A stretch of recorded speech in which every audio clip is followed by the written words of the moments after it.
move in and conduct the public hearings that we noticed for today. So I'll turn the floor over to Sherry. Thank you, Mr. Chairman. Before we begin with the presentation, I just want to do a few housekeeping notes on how public comment will be received today. The RDA Board of Directors will receive public comment on the Transit Development District boundary limited to the following. Persons wishing to comment will need to sign up, and the keys are over there by the boards.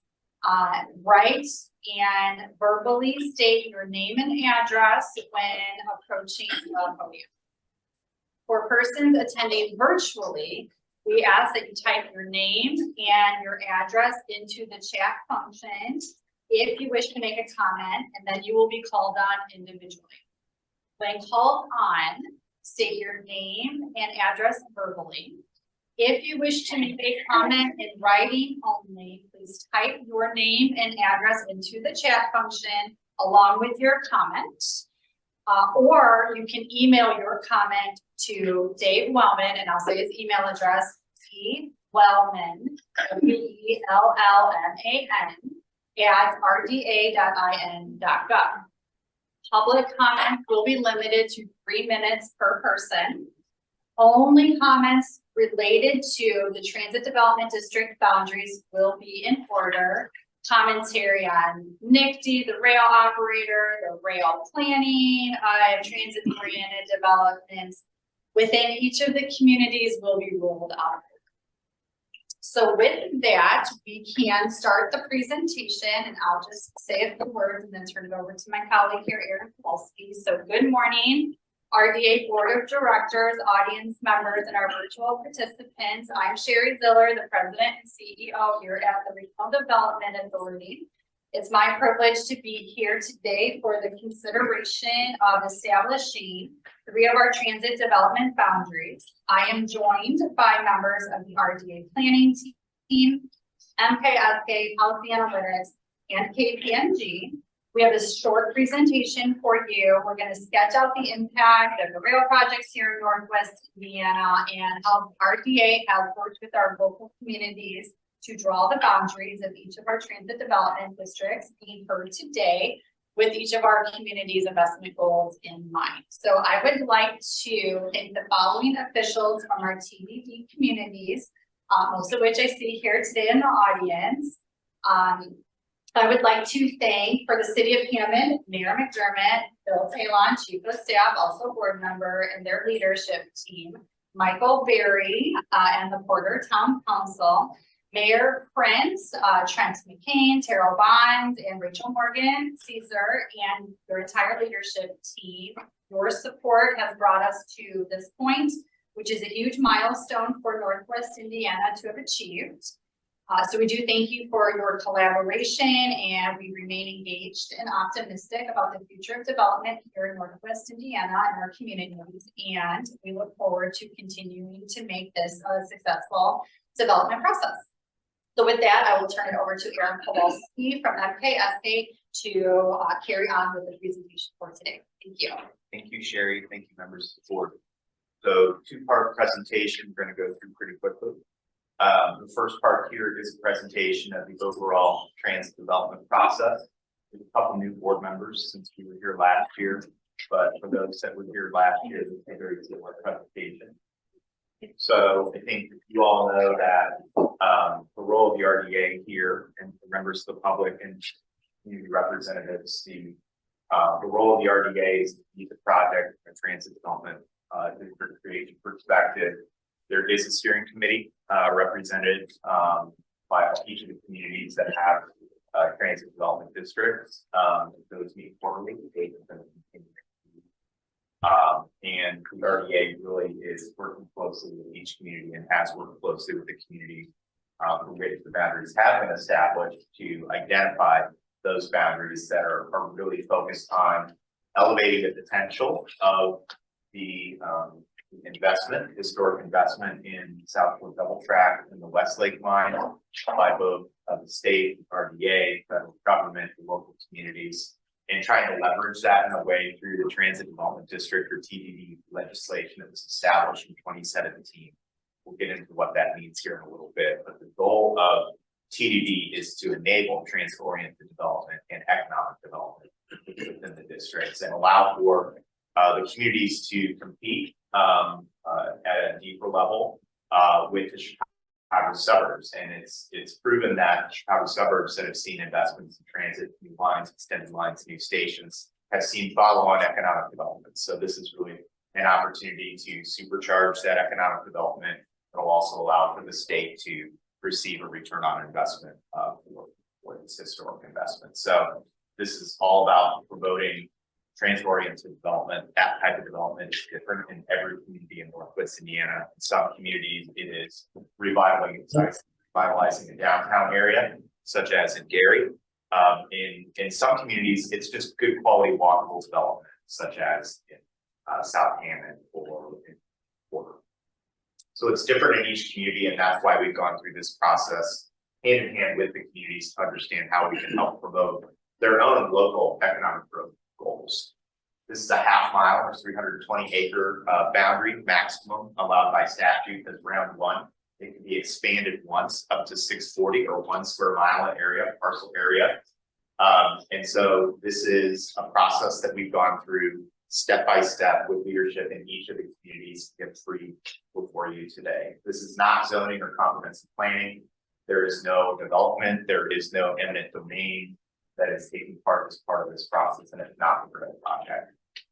The way that the TDDs work is they capture incremental growth in local income and property tax for use on public investments related to the station area and invest it back within those districts. The local communities retain land use and zoning control, so the RDA does not have control over any of that. This is really about promoting what communities want to see from an economic development perspective. And that's why we're here today with the first of 2 public hearings. And then, of course, we'll go downstate later on in the process that we've gone through. We've done a lot of analysis with each of these communities in the station area. The benefit of kind of this part of the process also is the second round. So we've been working with these communities for some time and understand a lot about their goals for an economic development perspective. We had community leadership and community engagement workshops to try to get feedback. We drafted the boundaries, and we're at a point now between now and the next RDA board meeting on October 12th. We'll be working with the local communities to confirm any last changes to the boundary, and we'll ask for a letter of support from the local units to confirm that everyone's comfortable with what's being set forth. So where we are in the process, we're bringing 3 boundaries that Sherry mentioned: Gary downtown, South Hammond, and Dune Park, which is concentrated within the town of Porter.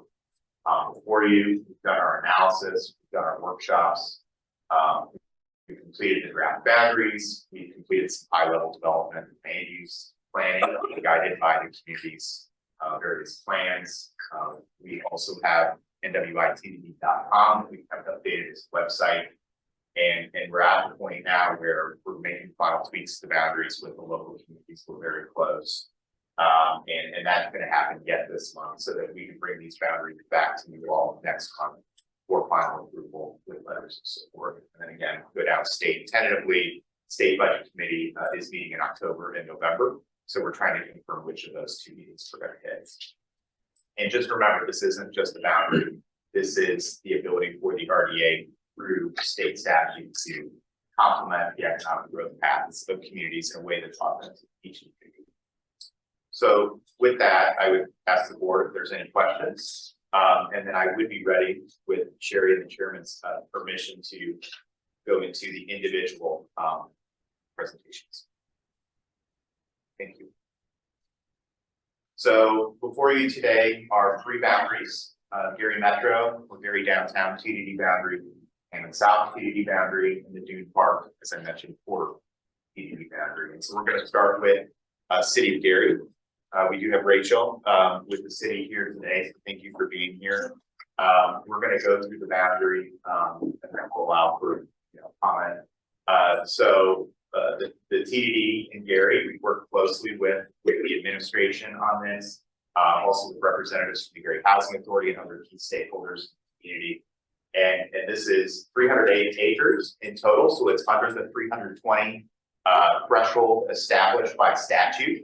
It can be expanded. So remember, it can be expanded once to up to 640 acres or 1 square mile. It cannot be reduced in size once it's established. And you can see the boundary here. We have larger maps if you want to take a look after the meeting, but in general, the boundary captures the downtown area. It captures the station, which is required by statute. And it captures kind of the bulk of the downtown down to about 15th Avenue to the south, over to the east to about Carolina Street, where US 1220 meet, just east of the stadium. And then it continues further west, just west of the hospital campus. So follows 5th Avenue in that area. And we've identified a number of sites that are priorities for the administration for development or redevelopment that can be supported by this transit development boundary. So you can see a dozen or so sites that are on this map and really allow for this economic development tool to help support growth and transit-oriented development within the community. We've had a lot of different meetings with City of Gary officials as well as the public, starting back in June of 2022. Another benefit that we had in working with the City of Gary is we were able to complete the transit-oriented development planning that was funded by the FTA grant that the RDA received along with NICD. So there was a lot more analysis that was able to be done in that area that has really allowed for this boundary to be formed in a way that we're proud of and we feel that the city is very supportive. So at that point, Sherry, with your permission, I might ask that we take any public comments.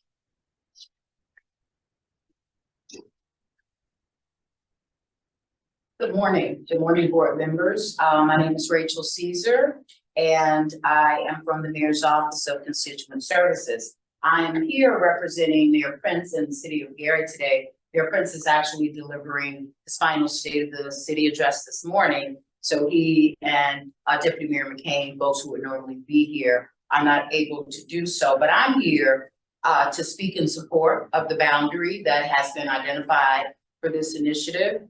The city feels that this is the best opportunity to get the highest return from this economic and infrastructure investment opportunity. We've worked very closely with both, as the gentleman indicated, the Gary Housing Authority. I want to thank Terrell Bonds publicly. He has been a real source of leadership and expertise in this effort, as well as with Senator Melton's team, Mr. Christopher Harris, I believe is his name. So the city is all on board. We are looking forward to moving this process along, and thank you for allowing me to offer that today. Okay. Thank you. Sure. David, was there any online comments? No. Anyone else have? No, no one else has signed up. With your permission, I can move on to Southampton. Yes. Thank you. So Southampton, we had the engagement session actually last night. And with Bill here from the city. I also see a couple of people that were in the meeting last night. So we went through a similar process here with the city of Hammond. Of course, there's a boundary that was established last year further north. And what's important to understand about this boundary is it's 205.17 acres, which is less than the 320 required by statute. It includes the entirety of the NICD station and parking lot for the South Hammond area, which is required by statutes, and it is contiguous in nature. Another thing that's important to note that is that this district continues up Hammond to the north and directly abuts the downtown and gateway transit development district that was created last year. That boundary then shifts a little bit further east. It goes down Lyman Avenue, which runs parallel to the rail. It goes almost to I-94, captures areas primarily in the station area, vacant properties and commercial properties that could see reinvestment along corridors and around the rail station. And then there are kind of two legs that go a little bit further east. So those actually follow trail right away but there's a road, there's two roads that then connect further east and grab two commercial areas, but north and south, and just east of the station area that the city believes could benefit from this boundary and see economic in the future as well, and be connected via trails to the downtown area as well as the South Hammond station. And then there's another kind of leg that goes south and then jogs, that goes over to the Gavin School, and captures that property, which the city would like to see redeveloped, as well as the YMCA property, which could see reinvestment over time. We worked very carefully with city staff to define this boundary in a way that benefits the economic growth path of the city of Hammond, also supports the energy and inertia that's building around downtown Gateway Station. And we've met often with the city, starting back in April of 2023, and there's been continuous meetings with leadership throughout that process. So with that, and with the board's permission, I'd ask if there's any public comment. So. Good morning, everyone. First, I want to say thank you to Sherry and her team, and specifically Aaron from MKSK, David and Bill from Policy Analytics. Throughout this entire process in Hammond, we have had many questions because this is different than anything that we've ever worked with before. And they've been very responsive, awesome to work with, and answered everything to date.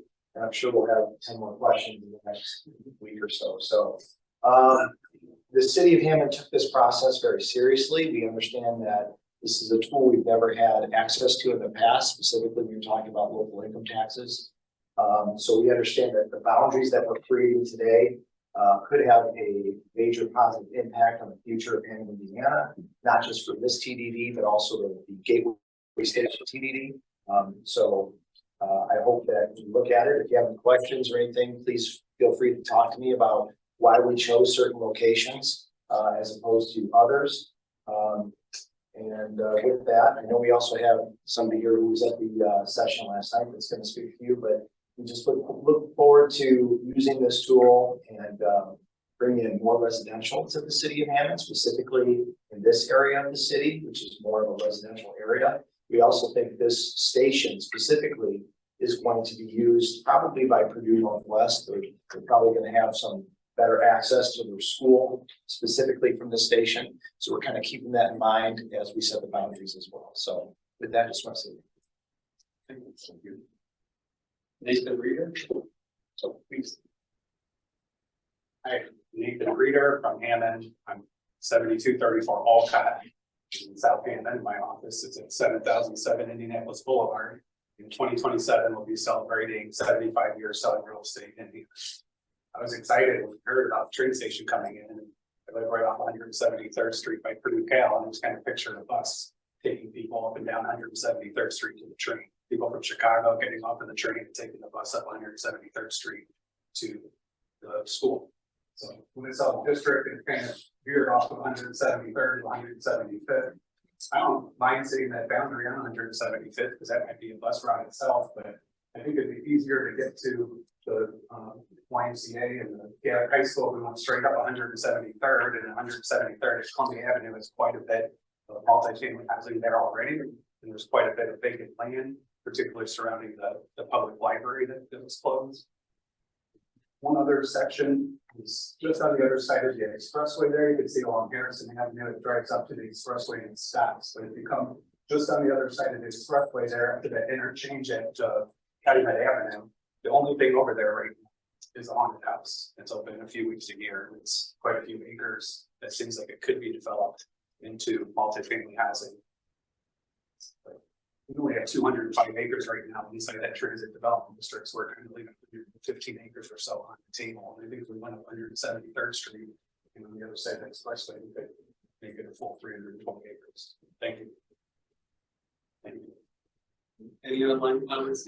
Not for Hammond. We do have someone who would like to make a comment. Jerry Metro, they were a little bit late getting the request in. If we could go back. All right, Mr. Harris, you may unmute and make your comment, sir. Morning to the board. My name is Chris Harris. Definitely, we are excited for this opportunity to discuss Gary Metro.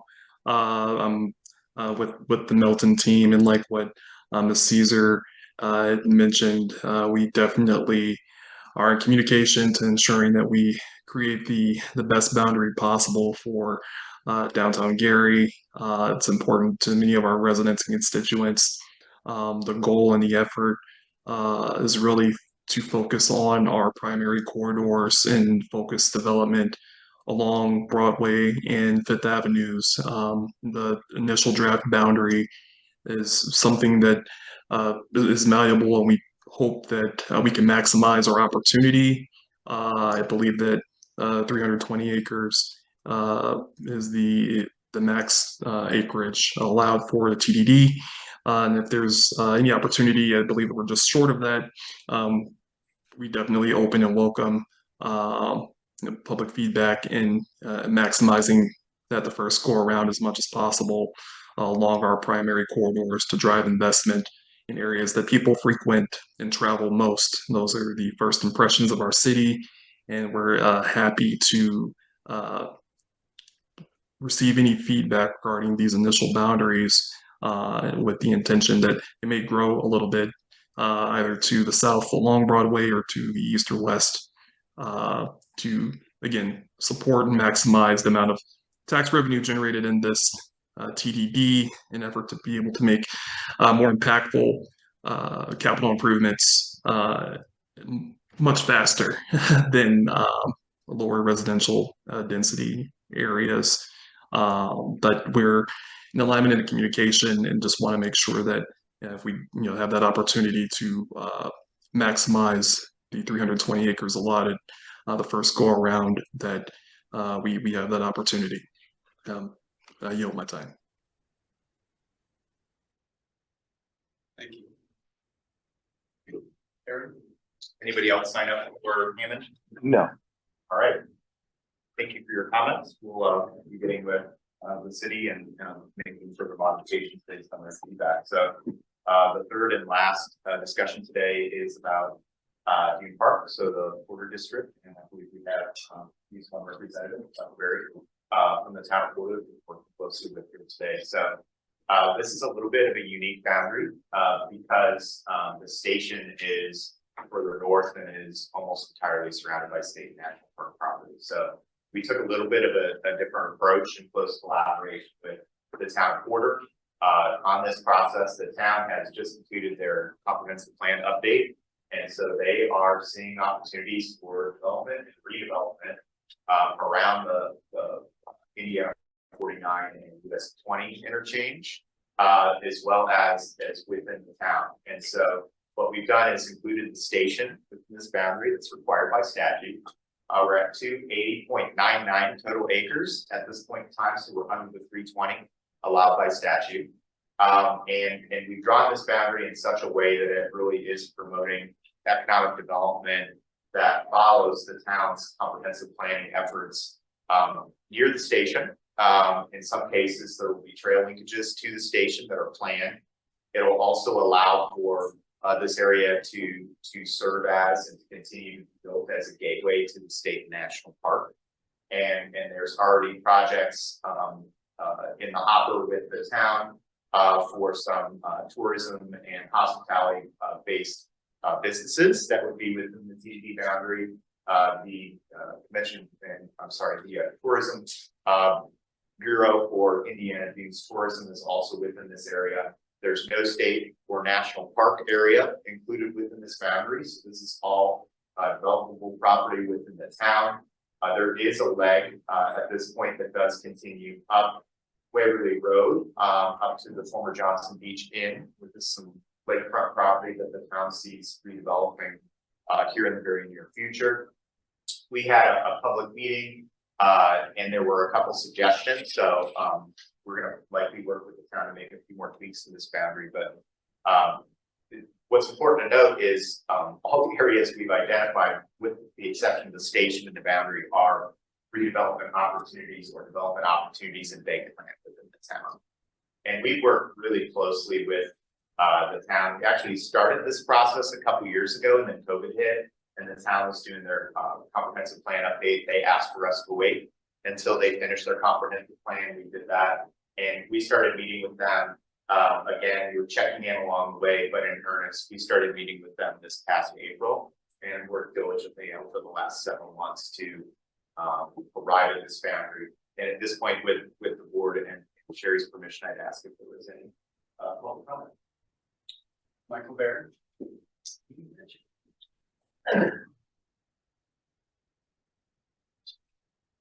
Good morning, I'm Michael Berry, I'm the Director of Development for the Town of Porter.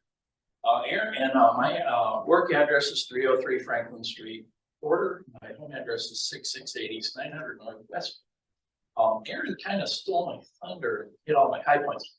But I want to say the Town of Porter is very excited for this project. It dovetails into a lot of development that we're working on. It's going to be a big tool for us to try and increase development in town. The comments we got at our very well attended public session are going to get rolled into this map. We were very, very pleased with the turnout we had. I want to specifically thank the entire team that's worked on this. We've been working on this for a long time. The last in-person public meeting the week before the COVID shutdown was on this project. So right after that, I was in the public meetings in person for quite a while. So we have been working on this for a while, but specifically, Mr. Wellman, Mr. Kowalski, Mr. Reynolds have been fabulous to work with. And I couldn't ask for a better team to work with, and I appreciate everything that you guys have been doing. Thank you so much.